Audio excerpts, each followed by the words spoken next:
Kanpur police ने Uttar Pradesh police से बर्खास्त किए गए एक ऐसे सिपाही और उसके साथी को गिरफ्तार किया है जो कि अंतर्राज्यीय वाहन चोर हैं, जिनके पास से 4 कार बरामद हुई है।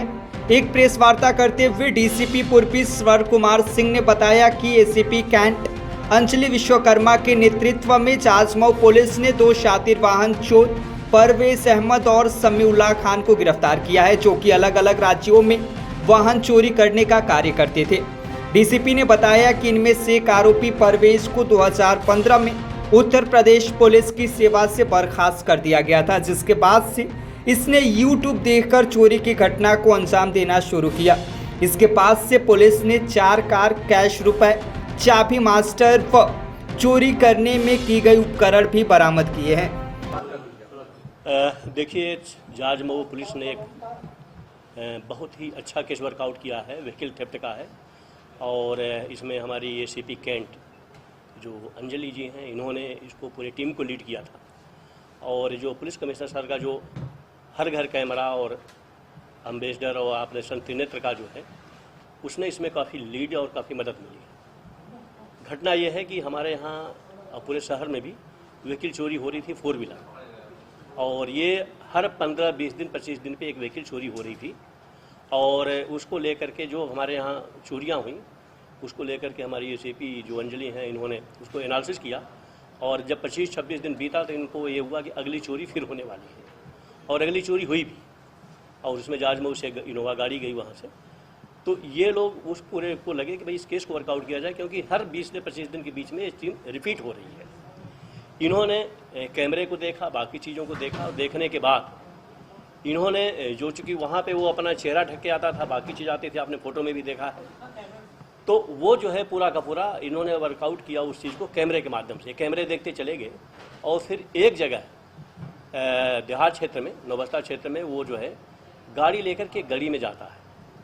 वहाँ तक तो इनको कैमरे से दिखा, चूँकि आगे गली बंद थी, तो ये डाउट हुआ कि ये गाड़ी जो है यहीं पर आई है, क्रिमिनल यहीं का है। फिर उन्होंने वहाँ पर जो CCTV फुटेज थे, बाकी चीज़ों को खंगाला और उसके आधार पे उस पर्सन को आइडेंटिफाई किया। वो जो क्रिमिनल है वो मोहम्मद परवेज है, और ये पुलिस का बर्खास्तशुदा सिपाही है। और इसकी भर्ती 1995 में झांसी से हुई थी, और झांसी के बाद ये कानपुर में भी यहाँ पे रहा है। कानपुर में आपका नरवल थाना, बाकी ग्वालटोली, कई थानों में रहा है। और फिर यहाँ से ये चला गया था नैनीताल, और नैनीताल में वहाँ पे कई जगह रहा।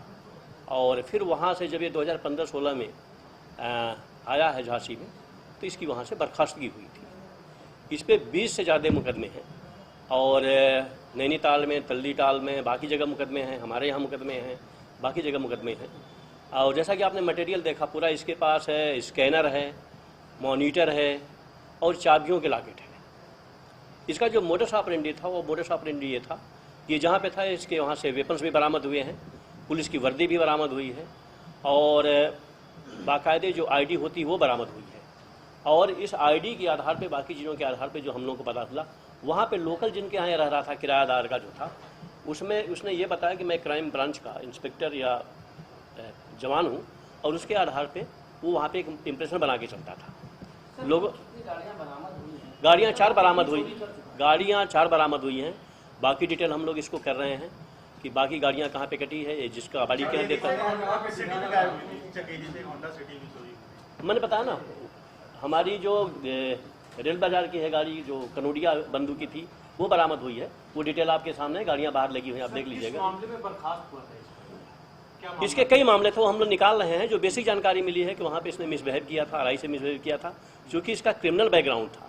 और इसके नैनीताल में भी हम करने हैं, चूँकि जब नैनीताल से वापस, जब अलग स्टेट बना वहाँ से, तो वहाँ से लोग जब वापस भेजे गए तो पूरा बैक हुआ।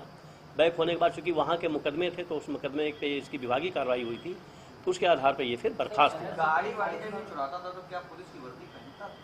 नहीं, पुलिस की वर्दी नहीं। आप देखो, फोटो देखोगे, ये इस तरीके से उसका आया था, चेहरा ढक लेता था और कैप लगा लेता था पूरी। नहीं, बाकी जगह सभी जगह इसका मोडस ऑपरेंडी मैं बता रहा हूँ। ये हाँ, अब उस पर हम लोग लग रहे हैं। अभी तो हमने कहा बेसिक वर्कआउट किया है। अब इनके जो कॉन्टेक्ट हैं, बाकी जो डिटेल है, बाकी इनके नंबरों की जो कॉलिंग है, इसमें और भी कबाड़ी शामिल होंगे। अभी एक कबाड़ी का जो है हम लोगों ने अरेस्ट किया है, बाकी कबाड़ियों के यहाँ जहाँ पे बेचा है वो हम लोग पूरी करेंगे, चूँकि अभी बता दीजिए, गाड़ी चुराने के बाद कहाँ पे इसका क्या ठिकाना था छुपाने का गाड़ी? गाड़ियाँ मैंने बताया ना कि गाड़ियों कबाड़ियों को ले आके बेच देता था। जो नौबस्ता क्षेत्र में वहाँ पे लेके बेचा है, जहाँ पे बरामद हुई है गाड़ियाँ, तो ये ले जाता था, बेचता था गाड़ी। इस मामले में भी कबाड़ी का एक हस्तक्षेप की बात आई है। ये कोयला नगर में पूर्व में भी कई रडार कबाड़ी